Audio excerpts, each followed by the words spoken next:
Amigos de Impacto Venezuela, muchísimas gracias por acompañarnos una vez más en este cara a cara. Feliz domingo para todos. Vamos a conversar el día de hoy con Mauro Zambrano, él es representante del Sindicato de Trabajadores de Hospitales y Clínicas de Caracas. Él, junto a su papá, representante de FETRASalud, el señor Pablo Zambrano, pues recorren hospitales y sin duda alguna tienen una visión un poco más amplia y más puntual de la situación. Hemos conversado a lo largo de esta semana también en nuestros reportes para el noticiero de Impacto Venezuela con médicos especialistas que han dicho, entre otras cosas, que en el caso de las clínicas privadas, y esto nos lo dijo en su momento Pedro del Médico, que es jefe justamente del área de COVID de la Clínica Metropolitana, que estaban trabajando básicamente al máximo de su capacidad. Esto en el caso de la medicina privada. Pero Mauro, pues bienvenido, gracias por acompañarnos. ¿Cómo están los hospitales? Hemos reseñado también un sinnúmero de protestas. A los trabajadores de la salud no los afecta solamente el salario, sino también enfrentar el COVID muchas veces sin materiales de bioseguridad. Correcto, sí. Ahorita la salud pública es muy difícil. Difícil porque ante esta ola los trabajadores seguimos con un déficit de más de un 50% de tapabocas. Sigue igual un guante para toda una guardia, atienden muchos pacientes con un par de guantes. Es decir, y el tema de la asepsia en nuestros centros de salud, como el agua, en un 70% de nuestros hospitales no llega agua a todas las áreas de los centros de salud. Por ejemplo, el cloro, hay déficit de cloro en más de un 50%. Total que todo esto embarca que hay ahorita más de 350 trabajadores que han muerto a causa de que no se le da la protección adecuada ni las condiciones para ejercer su labor. Entonces sigue el médico, la enfermera, el bioanalista, el obrero, el empleado, echándole piernas, arriando como se puede porque prácticamente el Estado abandonó el sistema de salud y es lo que nosotros hemos venido denunciando. Como tú dices anteriormente, hemos tenido marcha, protestas, de todo. Y ahorita es preocupante porque están llegando mucho más casos. O sea, el incremento de casos COVID-19 en el país ha sido muy grande y obviamente no se hacen todas las pruebas PCR necesarias, que es uno de los problemas que tenemos, que no se dan las cifras reales porque obviamente no tienen las PCR que deberían de tener. Entonces ahorita, por ejemplo, un hospital, el que tú vayas en este momento que sea centinela, no puede ser atendido con la rapidez necesaria porque no te encuentras camas de hospitalización. Ahorita, hasta ayer en la noche, habían más de 269 pacientes en Caracas hospitalizados por COVID-19 y todas las camas de terapia, o por lo menos el 95% de la cama de terapia intensiva totalmente ocupadas. Entonces, es una situación bastante grave porque si tú también quieres ampliar los sitios o quieres ampliar la disposición para de repente atender más pacientes, no lo puedes hacer porque ¿dónde está el personal?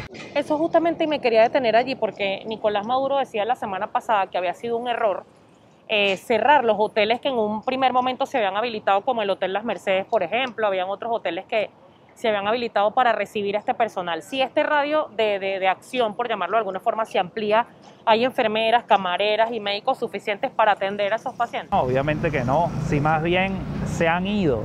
O sea, y no podemos hablar de renuncia, porque yo siento que es una política en este momento del Estado para que, si tú pasabas de ganar 200, por ejemplo, un trabajador público ganaba 240, 250 dólares, ese era su promedio.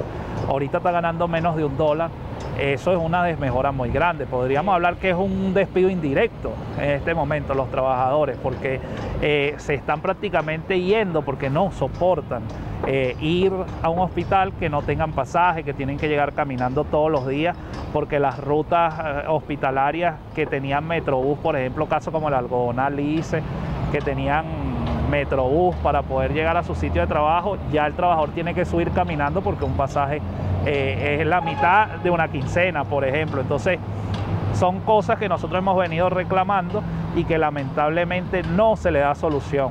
Y yo, o sea, ahorita en este momento el país necesita soluciones. En el tema de la vacuna, por ejemplo, ¿Cómo va ese tema? Porque había leído por allí, por cierto, de Monitor Salud también, que de 40 hospitales, 45 hospitales, con suerte 9 habían tenido acceso, y además hay que resaltar que aparentemente se estarían vacunando solamente el médico, el personal médico. Sí, vacunaron solo los hospitales centinela del país, pero no todo el personal.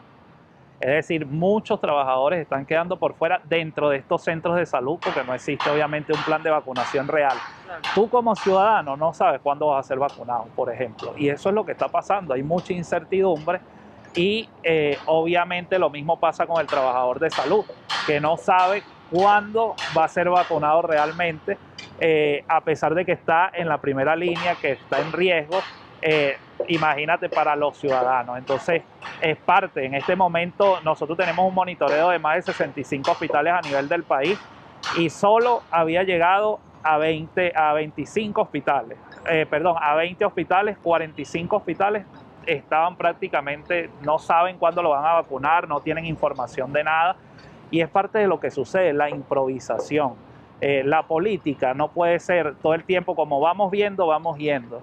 Tiene que ser planificada y es parte de lo que ha sucedido en la pandemia, de que aquí como vamos viendo y no hay una planificación real para parar el COVID-19 y ahorita estamos pagando las consecuencias. Ahora, Mauro, ustedes como personal de salud, como miembros del sindicato, pero también, y hablo en general del gremio de enfermería, del resto de los trabajadores, ¿tienen algún tipo de contacto con los directores de estos hospitales? O sea, ¿cuál es la respuesta? ¿Con qué cara se sienta un director de un hospital?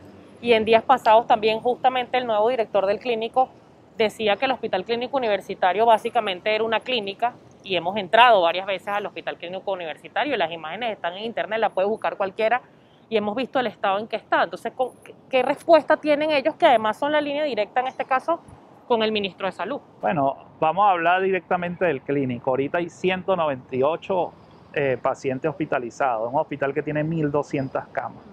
Entonces te puedes imaginar ya por ahí que no funciona ni el 20%, pero además un hospital que hacía 70 intervenciones, 80 intervenciones quirúrgicas diarias, hoy hace una o dos. Entonces, es decir, que prácticamente un hospital que era referencia latinoamericana en términos de medicina, hoy en este momento no lo es, simplemente porque no existen cosas tan básicas como una inyectadora de 10. No hay en el Hospital Universitario de Caracas. Gasas, tienen problemas con el tema de las compresas y por eso es que también los planes quirúrgicos se suspenden. Es decir, el Hospital Universitario de Caracas en este momento sí inauguraron 10 camas de terapia intensiva, pero el deber ser es que si tú tienes 1.200 camas, sea el 10% que tú tengas 120 camas de terapia intensiva. Es decir, no es un logro tener 10 camas más de terapia intensiva, porque además no abarca todo lo que necesitamos. Y es por eso, tú vas ahorita a cualquier centro de salud y te encuentras con que no hay camas de terapia intensiva, porque en todos los hospitales, el problema de la cama de terapia intensiva no es nada más en el clínico, en el Vargas, es en todo. Hospital como el Magallanes de Catia, por ejemplo, que debería tener una terapia intensiva, no hay terapia intensiva en este momento, o sea, está inoperativo, igual el periférico de Catia. El JM de los Ríos. El JM de los Ríos. Entonces, eso te da que cuando tú llegas a un centro de salud, obviamente los demás se sobrecargan porque no hay terapia en algunos hospitales importantes de Caracas. Por lo menos la parroquia Catia solo tienen el IDICE y eso no puede suceder, una parroquia tan grande. Entonces, es parte de lo que vivimos y lo que vivimos denunciando y no se le buscan solución a estas cosas que nosotros como trabajadores denunciamos. Es para eso, para que se le busque solución, pero no hay política de salud. Y te pongo un ejemplo, un director de un hospital, ¿qué puede hacer si no tiene recursos, por ejemplo? Parte de lo que sucede es que aquí todo lo centralizaron, el Ministerio de Salud todo lo domina, todos los recursos, todo. Si un director necesita arreglar un tomógrafo, tiene que mandar una carta al ministro, a la gente del ministerio, para que le manden una gente para arreglar el tomógrafo. Entonces, y en esa burocracia se mueren los pacientes. Y en esa burocracia, bueno, eso todo lo paga obviamente el paciente. Ahora, Mauro, hay otra realidad que también quizás no se puede ocultar y es parte también de esta distorsión que puede haber a nivel económico, porque un trabajador de salud, y hablo de los trabajadores en general, no tienen condiciones dignas de trabajo, y no con esto se puede justificar, pero que tanto se le pudiera alegar esa falta de recursos básicos como algodón, yelco y estas cosas, porque eso también en su momento se dijo que el ministerio dotaba, pero que los mismos trabajadores se robaban el material.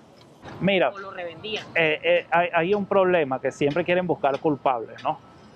Obviamente, como existen los ciudadanos, siempre puede haber una fuga de medicamentos, pero no es el problema. El problema simplemente es que no dotan los hospitales como es debido de insumos. O por lo menos, como tú explicas, que no hay inyectador en un hospital. Sí, que es algo básico. O sea, que es algo básico. O sea, no es porque se la roban o porque llegue y se la roban, no, simplemente es porque no se hace la distribución adecuada y como debe ser a los centros de salud. Por lo menos un hospital como el Clínico tiene una demanda importante de inyectadores, entonces te mandan que si una vez al mes, por poner un ejemplo. Entonces, eso es lo que lleva al déficit de ese insumo como tal y de todos los insumos que vivimos por eso, por lo que te digo, por la centralización. Porque parte de lo que sucede es que el director no tiene absolutamente para gasto de funcionamiento ni de mantenimiento dentro de los centros de salud, ni en el tema de insumos. Y entonces eso conlleva a que viven de lo que le manden prácticamente. Entonces le mandan muy poco y es lo que estamos viviendo los trabajadores. Eso lo pagamos también los trabajadores.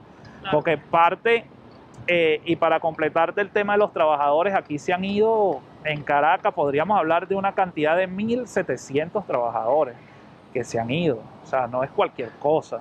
Y tiene que haber una revisión porque imagínate, nosotros somos 18.000 y se ha ido el 10%, es una cantidad importante. Claro. Entonces, si no hay reflexión ante la solución, los hospitales van a quedar solos. ¿Se puede medir cuántos, por ejemplo, para hablar del caso específico del Clínico, cuántos han huido de este hospital?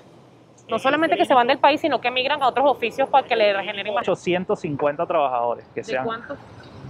Ahí hay 6.000, por ejemplo, 6.000 trabajadores. Ya se han ido 850, o sea, un poquito más alto el índice.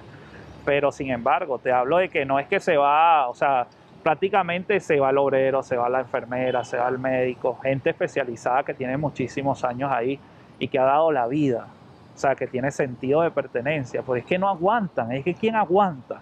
Yo le hago una pregunta, si ¿quién aguanta hoy ganar menos de $1 y estar prestando un servicio prácticamente dando la vida? Porque como te lo dije anteriormente, muchos de nuestros compañeros han muerto y es parte de lo que hemos vivido. Para los trabajadores de la salud es difícil ver una compañera enfermera que viste durante años, un compañero obrero, un médico especialista que de repente te haya ayudado con algo y que muera simplemente por no tener la protección adecuada. Eso duele, a uno le duele. Y entonces es parte de lo que lo que estamos viviendo y que hoy no hay solución, o sea, no importa la vida, tú lo que tienes es que ir. Eso es lo que le importa al Estado, que el sistema de salud funcione como ellos quieran, pero que tú lo des todo y ellos absolutamente nada, porque parte de lo que pasa es que ellos no sacrifican nada. Tú lo ves en tremendas camionetotas igualito, como que si el país tuviera una renta petrolera, bueno, muy grande. Lo único lo que estamos sacrificados en este momento somos nosotros, los trabajadores y los ciudadanos. Te agradezco mucho, Mauro, tu presencia acá porque es importante conocer, porque a veces incluso en redes sociales pareciera que el tema hospitalario es ajeno y resulta que no. Cualquier persona que trabaje de manera honesta, que no tenga quizás la posibilidad de estar en la rosca, porque desgraciadamente en Venezuela esa rosca existe, no tiene cómo pagar una clínica y si desgraciadamente nos toca ser paciente y ojalá que no y Dios nos proteja a todos, llegar a un hospital es muy duro y por eso justamente también es que muchas de las personas que padecen de COVID-19 se complican porque les da miedo justamente ir a un hospital por esta situación. Gracias por acompañarnos en este Cara a Cara, nos vemos el próximo domingo.